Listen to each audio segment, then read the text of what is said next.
Live from the JLE in London, you're listening to History for the Curious, the podcast. 20 minutes with Rabbi Aubrey Hirsch, hosted by myself, Mena Reisner. Join us as we cross continents, sail through the centuries, tracing lives, uncovering events, and following epic journeys to reveal the untold stories and the mysteries that have impacted our history and shaped us into who we are today. And good evening, Rabbi Hirsch. Welcome back. Well, this time it's not welcome back. You were there. That's right. I was just about to say. For the first time, I had the honor and privilege of actually joining you in one of your escapades to Europe. And the feedback has been incredible of the trip. It was quite something special. I mean, it's one thing sitting next to you every week, but it's another thing being with you live on site and together with Rabbi Zimmerman. It was a phenomenal trip. Well, Lithuania tends to do that. Yeah, and weirdly enough, there's not much left, but you could still feel so much of the history of that place. So yeah, thank you for that.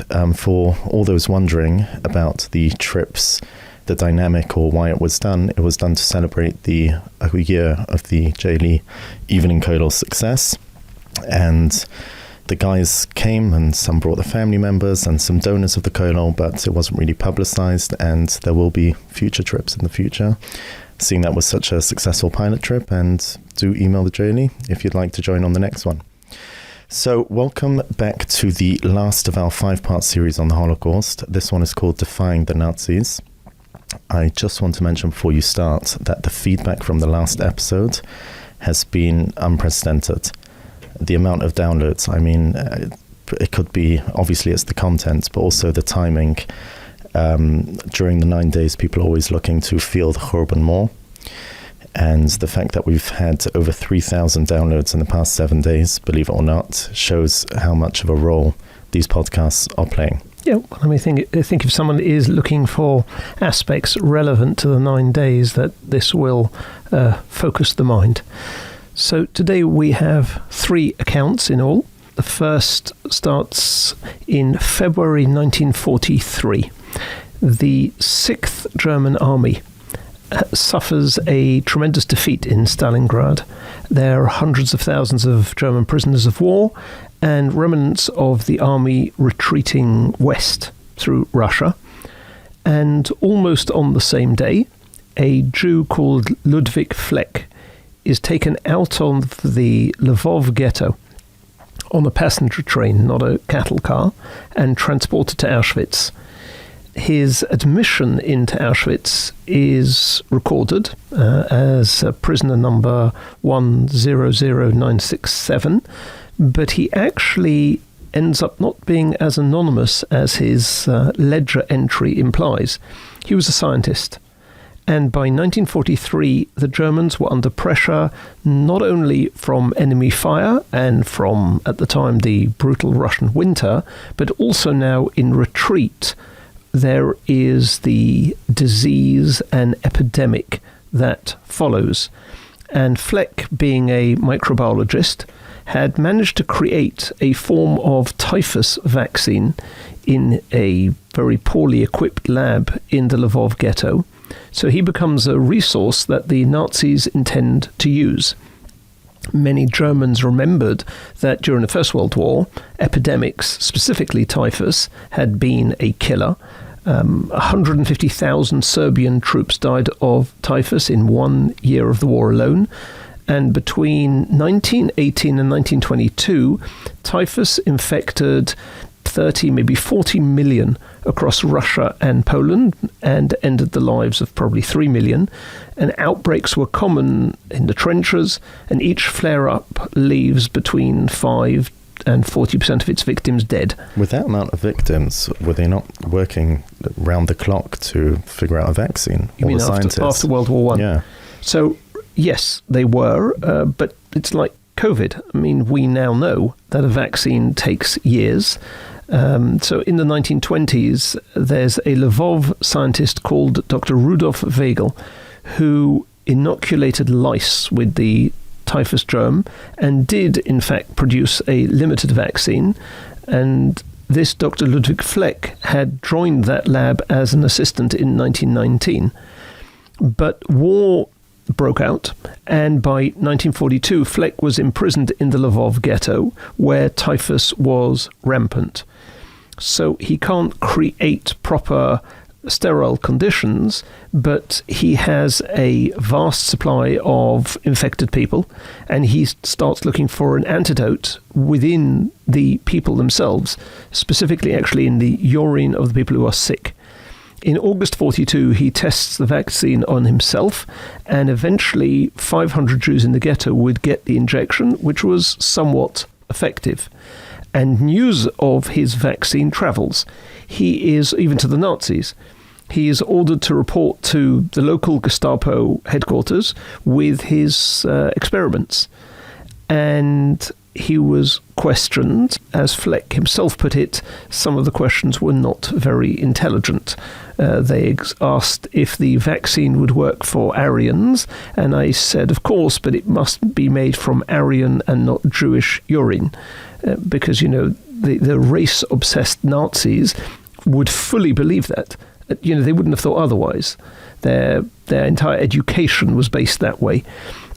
So you now have the SS medical chief, Kravitz, who is impatient for large-scale production of a vaccine, as was Himmler himself. So the Nazis decide to use captive Jewish scientists, and they open a bacteriological institute in Auschwitz. To do so, during November and December of 42, the SS visits a number of Jewish ghettos looking for scientists and chemists. And, therefore, normally being sent to Auschwitz is an extreme fate. But in rare instances, it could almost be a stroke of good fortune. Because for Fleck, in the week before the SS began the final destruction of the Lvov ghetto, they visit him in the Jewish hospital, and there is a sort of negotiation process. Fleck is offered a position, the alternative being death in the ghetto, and he accepts on the condition that his son, wife, and close associates are included, and in the end, he gets what he wants. So there are 3 scientists' families who on the night of February 7th, including young children, arrive in Auschwitz and are kept alive, which is highly unusual, and they live with their mothers. Although things then take a turn for the worse, because after going to the trouble of bringing them to Auschwitz, camp officials allowed Fleck and his team members to be subjected to normal Auschwitz rules. They become exposed to typhus themselves, and they barely survived. Why would they do that? Well, they bring him out, and they almost killed him. So, either they wanted to give him a taste of camp life to make him know that this is the alternative if he steps out of line, or, as mad as it sounds, the Nazis considered Fleck and his colleagues to be tools, not human beings. So, the office is simply neglectful of them. You sometimes leave your tools in the garden overnight and it rains. They also had a particular hatred, didn't they, of Jews that were intellectuals and educated? Well, yes, but more so on a one-to-one basis. This is the camp in general. You find that shortly after his arrival there, one of the capos broke 2 of Fleck's ribs by stomping on him, and he enters into the camp hospital. He's half conscious, and in the end, they are housed in Barracks 20, the hospital barracks, and they worked in the infamous confines of block number 10, which is the medical block in Auschwitz I, and Fleck witnessed terrible occurrences from within that block, while he and other scientists are carrying out experiments at improving people's blood supply for frontline troops. And all these results are sent back to Joachim Mrugowski, the head of the SS Hygiene Institute in Berlin, for approval analysis. But the main vaccine production plans keep on getting delayed. And then you have British bombers who destroyed his headquarters in Berlin in 1942. So Mrugowski decides to move everything to the Buchenwald concentration camp in Germany, thinking that Allied bombs would not fall there, which was correct.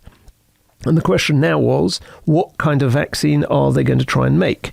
So Weigel had used lice, but there was no way they were going to allow millions of lice into a concentration camp because the SS are terrified of lice and they would have to be working alongside these Jewish scientists. There's another method which was produced within eggs of chickens that also wouldn't have happened because the civilians and the concentration camp inmates couldn't be trusted not to consume the chickens. It just would never have happened. So in December 1942, he decides to opt for a third type of typhus vaccine, which had been developed at the Pasteur Institute, produced from bacteria grown in the lungs of rabbits. Now, it's a little technical, but the main point that we need to understand is that the chosen process was very complex. And Mrugowski's deputy, a guy by the name of Dr. Erwin Ding-Schuller, begins putting together the scientists. You know, there were plenty of doctors at Buchenwald. In fact, there were people who posed as doctors to save their skins. At one stage, an inmate remarked that he had a foot injury and was operated on by a mechanic and a butcher. So you've got a guy called Willy Jelinek, who is a bright young Austrian pastry chef, and he is in charge of the tubercular ward for a while in Buchenwald. You have a guy called August Kohn, who was a former Jewish communist labor leader. He is rescued from a death sentence, and he's in charge of the rabbits. And Ding-Schuller did find one doctor with experience with infectious disease, and this doctor had spent his first year in Buchenwald working with a pick and shovel on the roads. He was, though, a dedicated physician, and he treated whoever he could within the camp. So, August 10th, 1943, Ding-Schuller opens Block 50. But because, as I mentioned, the production of the vaccine was much more intricate, much harder than the Nazis assumed, and was well beyond the technical know-how of Ding-Schuller, so they produce a vaccine to the best of their ability, and their group has a baker, a physicist, a politician, a gym coach.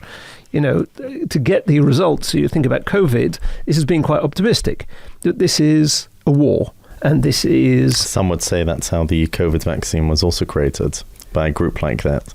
Right. But here you have, in the middle of a concentration camp, there is no allowance for failure. And he wanted and he needed tangible results. Not only that, but they are working... They've got a 70-page German instruction manual, which is translated from the Pasteur Institute's papers, presumably in French. And, you know, the recipe was not exactly for the faint of heart. You had to transmit the typhus bacteria through 4 different animals, because normally typhus only grows in lice and in people, and it had to be modified. Blood was taken originally from prisoners who had typhus in Block 46. These were inmates that Ding-Schuller purposely infected, so they could be sort of reservoirs for the bacteria. And their blood is taken into guinea pigs and transferred into another animal and into rabbits. But basically, if the process succeeds, then one single rabbit can provide enough bacteria to make a vaccine for 100 people. So you're saying in a concentration camp, Jews are laboring to save the lives of German soldiers, and they're being commanded by Nazi doctors. Yes, exactly as you say. And the first samples are produced in December 1943. Ding-Schuller tells his assistant, if it doesn't work, I'm going to commit suicide. It didn't work, but rather than killing himself, he simply fakes the results. And it's at this point that the SS remembers Ludvig Fleck, and they bring him by car from Auschwitz to Block 50 in Buchenwald. Fleck was the only one in the group who understood bacteriology. And when he gets there, he realizes there's an enormous error being made by these other scientists. The particles that they'd identified as typhus antigen were actually simply white blood cells of a rabbit. And he tells his colleagues. And the decision is taken to keep it quiet, because if the Nazis think that they can't do the job, they're going to kill them all. But with Fleck's help, they are eventually able to make a real vaccine. And then the idea is born. The Jews in Block 50 begin one of the most effective and incredible, but least known deceptions of World War II. For 16 months, working under the noses of their Nazi overseers, in particular Ding Schuler, who Fleck described as a Dummkopf, Fleck produces two types of vaccines. One that was a fake and had no value and is sent to the front for the German soldiers. And the second one, which did work and was much harder to produce, even in small quantities, and was used to inoculate hundreds of Jews in the camp who'd been condemned to death, as well as others. They used the typhus itself to save lives. There was a group of British spies who were about to be shot in Buchenwald. Some of them were rescued by being sent to the typhus ward, and it was then claimed that they had died, but they were saved through the vaccine. Wow. I've never heard of this. How do we know about it at all? So, one of the Nuremberg trials after the war, not the first sort of international war tribunal, but one of the subsequent ones, was the doctors' trial. And these people featured. Mrugowski, for instance, was sentenced to death and hanged in 1948. And it became apparent during the trial in 1947 that the Americans still had no idea that these vaccines were fake, that there were two types. They thought that the whole thing worked. But Ding Schuler didn't have enough knowledge. He depended on the reports that the experts in Block 50 provided him. So he was able to send 30 or 40 liters of vaccine to Berlin. He was happy. It was obviously enormously risky. The hazards were considerable. But they were not only saving Jewish lives, they were allowing the possible death of German soldiers. Yeah, but if they're sending fake vaccines to the front and German soldiers become ill with typhus, then at some point they would have realized. How long could they keep up this charade? Okay, well, listen. Firstly, some soldiers recovered even without the vaccine. That's always the case. It's not a 100% killer. Secondly, when or if German soldiers got sick and their commanders asked questions, the Buchenwald scientists simply gave Ding Schuler samples of the real vaccine. He sends it to Berlin, they test it on people, and it works. So, And thirdly, it's not unusual for soldiers to die even after receiving a vaccine. No version is 100% effective. COVID, there was a second shot and the third shot, and there the whole world is working towards an effective total vaccine. That's a good point. It still took enormous courage to do such a thing. And brazenness, because every day you're living the lie and risking your life, and it's a whole group. And if they find out, never mind what they're doing and sending the fake vaccines, but that they're using vaccine to save Jews in Buchenwald, that alone would get them killed. And it continued literally until the Americans liberated Buchenwald in April 45. And as I mentioned, the Americans believed that the vaccine was a real product, and the ultimate irony, this is so unbelievable that you couldn't have made it up. Just before the Nuremberg trials start, American medics vaccinated all the defendants in the trial with this Buchenwald rabbit lung vaccine, the fake one. And it was literally in the middle of the trials that these Nazi doctors learned that it was a fake, and that they'd been duped for 18 months. Mrugowski, early in his testimony, boasted that the vaccine produced at Buchenwald was the best we had in Germany. And when he found out, this so-called doctor, right, who'd created enormous suffering in the concentration camp system, who'd provided supplies of Zyklon B, who'd run a network of medical experiments, he is furious. During the trial itself, He mentions, how could you have sent fake vaccines to soldiers? He accused the Jews of violating medical ethics. I mean, think about it. It's like insane. It was a complete surprise. Dinkschule was not part of the trial, but he killed himself in an American prison camp near Munich. And in his final letter, he asks his assistant to look out for his wife, who was living in the Soviet sector, and she dies in a hospital a year later of typhus. Wow. Right? What you mentioned earlier, what he said, that he was accusing the Jews of violating medical ethics.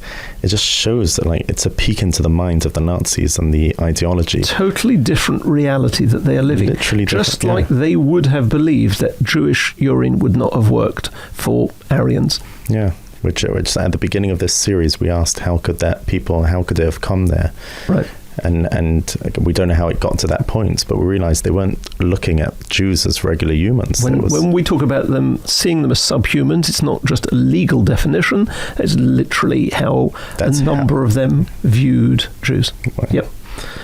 And back in Poland, Dr. Weigel, who was Fleck's original mentor in Lvov, he had also manufactured a vaccine during the war, and as a result, he'd smuggled thousands of doses into the Jewish ghettos. He died in 1957. He was forgotten about and unrewarded by a communist regime that didn't care. What about Fleck? What happened to him?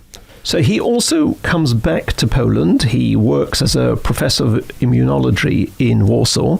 But in 1957, in that same year, when there is a wave of anti-Semitism in Poland, he and his wife emigrate to Israel to be with their son, who had already gone there in 1948. And he spends the last years of his life working in the secretive Israeli biological weapons facility at Ness Ziona. And he died in 1961. And the epidemiology building at the research center carries his name, I believe, to this day. Wow, what a fascinating story. Because you sometimes wonder, where was I'm sure there were many stories of the Yiddish cop throughout the Holocaust of trying to trick and defy the Nazis the best they can. But you said you have another couple of stories of us. Two more. So one is another medical one, but this is brief, this time in Italy. So Italy was an ally of Nazi Germany and created anti-Semitic laws, including, loss of civil status. So Jewish physicians, dentists, lawyers could only practice amongst Jews. Jews, for instance, couldn't own radios. But very significantly, unlike other Nazi-allied or Nazi-occupied countries, there were no deportations or concentration camps for Italian Jews. And the Italians ran the country, not the Germans. But in mid-43, the Italians surrendered to the Allies, and at that point, the Wehrmacht takes over direct control of northern Italy, anywhere from Rome upwards. And within a month of this German occupation, in September 43, the Jews of Rome are targeted, and the area of the former Jewish ghetto of Rome is raided. This is in October 43. 1,200 Jews were deported to Auschwitz, only 15 of them survived. And this area, the former ghetto of Rome, is located near the Tiber River. And it's very close to the bridge which leads to the Faterbene Fratelli Hospital. The hospital has been there for 400 years by that point, and is considered extraterritorial. It's exempt from Italian law because it'd been purchased from the Kingdom of Italy, and it belongs to one of the sort of Catholic Church orders. The head of the hospital is an avowed anti-fascist, and he only accepted the job at that particular hospital because it's considered private and doesn't require its employees to belong to the fascist party. And even before October 43, at the hospital, Borromeo, the doctor, hired many physicians who had been discriminated against by the regime, including Dr. Vittorio Sacerdoti, who is a Jewish doctor, and he allows him, and he provides him with false papers, he allows him to work there, which means that in October 43, when Jews are fleeing Nazi raids on the ghetto, they look for shelter in the hospital. If it's on an island, then it could be easily searched. How do they hide them? Where? Where indeed. Okay, so the location, first of all, of the hospital being near the ghetto is already enough to create suspicion. And secondly, there's nowhere to go, right? It's not a forest. It's not a labyrinth of streets. The only way that the hospital could hide a large number of Jews is in plain sight. And, in fact, all the Jewish patients admitted to the hospital, it turns out, were suffering from a highly contagious and fatal disease called the K syndrome. This new and unfamiliar disease, whose name evokes the Koch syndrome, which is TB, was fatal. And doctors were masked and gowned and gloved when they entered the Syndrome K isolation wards. The interesting thing is that K syndrome is an invention of Dr. Borromeo and Dr. Vittorio Sacerdoti. They made it up. And at the end of October, the Nazis carried out a search for Jews in the hospital. So Borromeo took them around the hospital and he describes in detail the terrible effects of the K syndrome, the morbo decay, the way it worked on its victims. And the patients are told that the Nazis are here, you have to cough. You have to cough enough to make the Nazis afraid. And then Borromeo invites them to search the wards, and the Nazis, turned down the invitation. They left without further inquiry. Imagine the risk. I'm sure there were other doctors that went anti-fascist the way that he was. Yeah, there were 3 doctors who kept the lie going.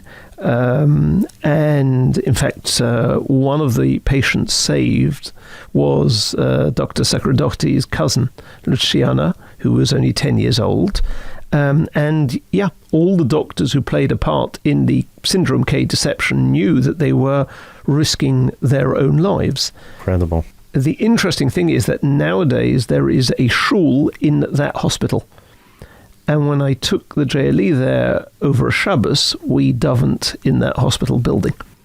Wow. And then in 2004, Dr. Borromeo was named as one of the Hasidic Umm, one of the righteous Gentiles, for his role in saving Jews during the Holocaust. Incredible. Wow. Yes. Yeah, I think we're ready for the third. Okay. This is possibly the most unusual, but I'll leave it to you to decide. Very different to the previous 2.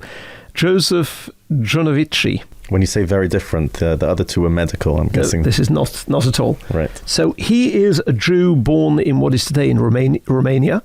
He was orphaned at the time of the Kishinev pogrom of 1905, and he came to Paris at the age of 20.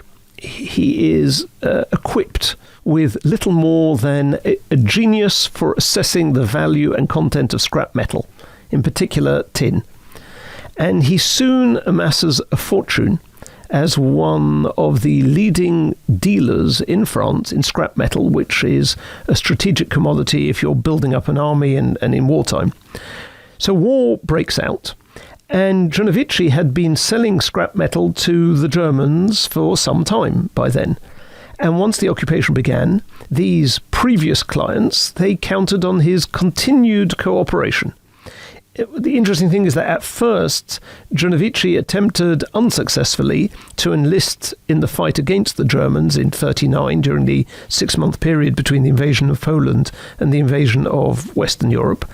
But then, when the Germans come to town, he becomes a leading supplier of the Abwehr, the espionage unit of the Wehrmacht, which is headquartered in the Hotel Lutetia in Paris, and he became quite wealthy during the war, supplying the Nazis with scrap metal, with tin. Paris is liberated in August 1944, and he is arrested in late 1944 for having helped the Nazis, unsurprisingly. And here's where things get interesting. 27 people testify at this trial that he had saved their lives. In fact, he claims, and I quote, this is a translation, "I was intent on passing in their eyes as a major trafficker of wealth, all with the aim of camouflaging my actual activities as a resistance member. and therefore my relationship with Rue Lauriston, which is the Gestapo headquarters, was simply a cover. Well, it's expected he would say something like that. No, but for instance, he shows one of his earliest acts of resistance, for which he was arrested by the Germans in 1941, was selling defective metals to them. He's imprisoned. And he said, this is wartime sabotage, can be shot for that. And he's only released because of a number of well-placed bribes and the support of his German trading associates. And the way he put it is the Germans were not naive in letting him go, merely comme tout le monde, like everybody, corruptible. And he comes into contact with Henri Lafont and Pierre Bonnet, who are the heads of the French Gestapo on Rue Lauriston. Lafont is a man of great violence, but he's very receptive to bribes. And he gives Johnovici a batch of safe conduct passes, Ausweise, allowing for transit between occupied and free France. And he issues Johnovici with a membership card as an auxiliary member of the Gestapo.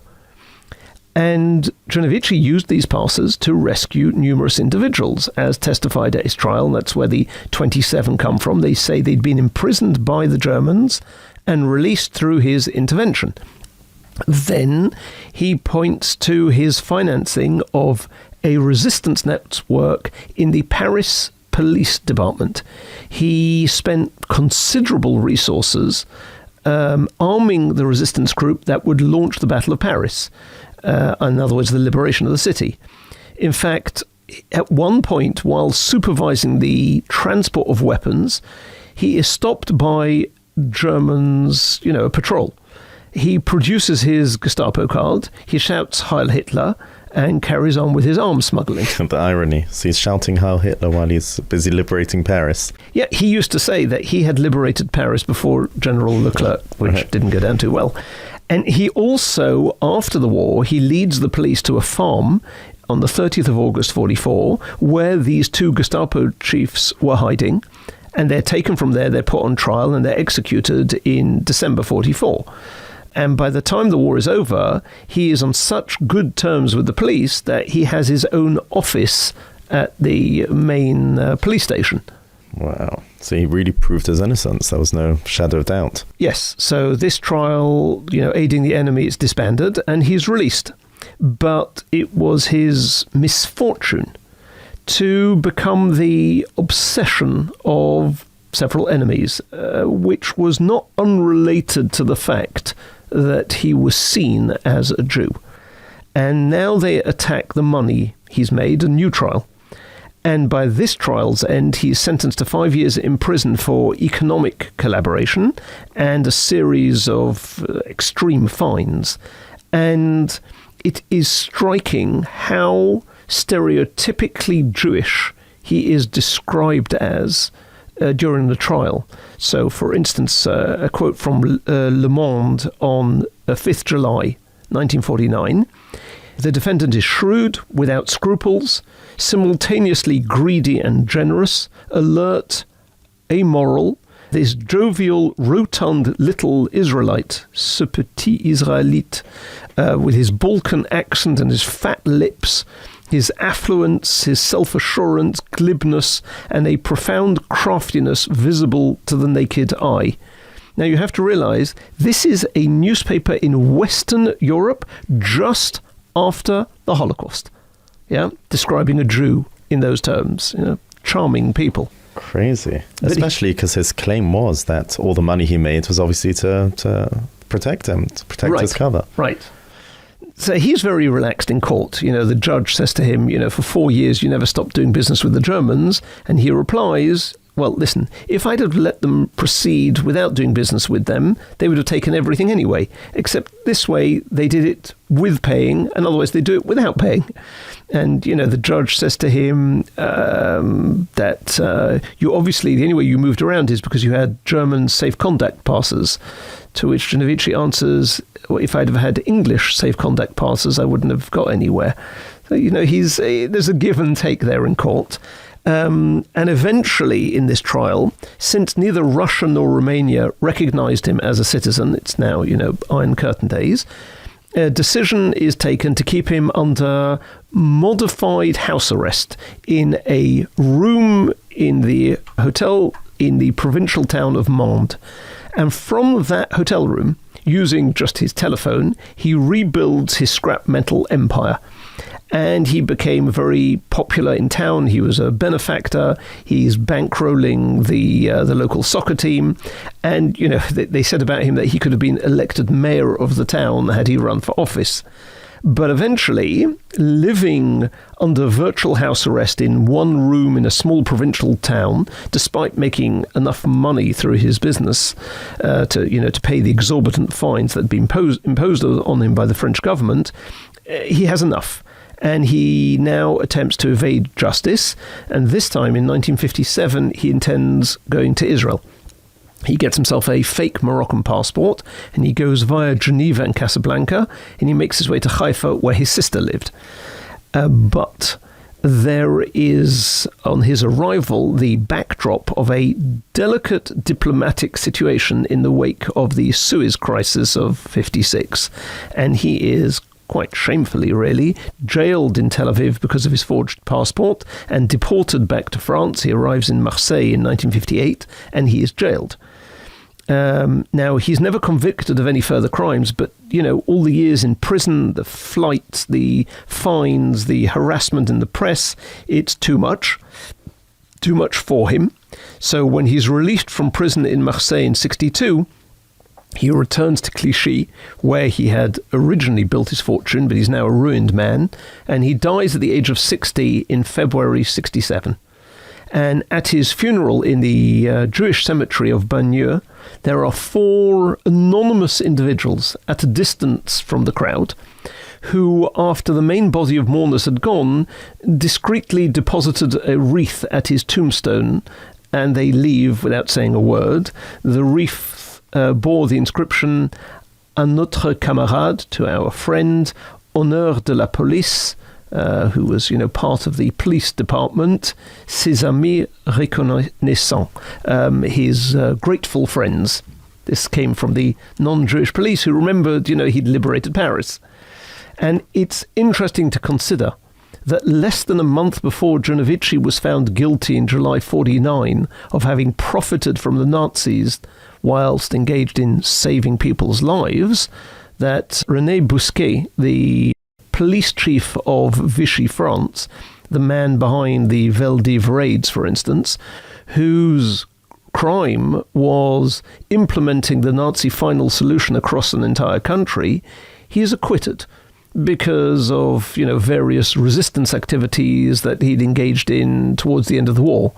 And injustice, therefore, is very much the case in France with Johnovici, a person who not only defied the Nazis, but made money off them in the process. Wow. Thank you very much, Rabbi Hirsch. I think that brings our series to an end. For the listeners who got inspired, or at least feel the Churban a bit more after listening to these episodes, please feel free to share and to obviously give the podcast to 5 stars to make it easily accessible to people. And to forward it to whoever they feel will benefit from hearing it. Yeah.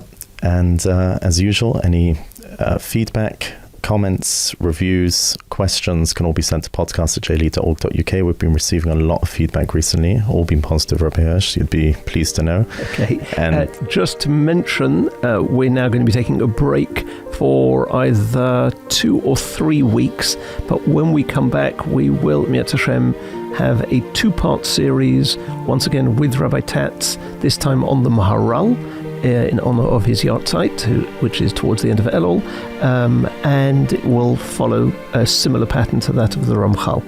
Okay, fantastic. Thank you very much. Thank you. Good night.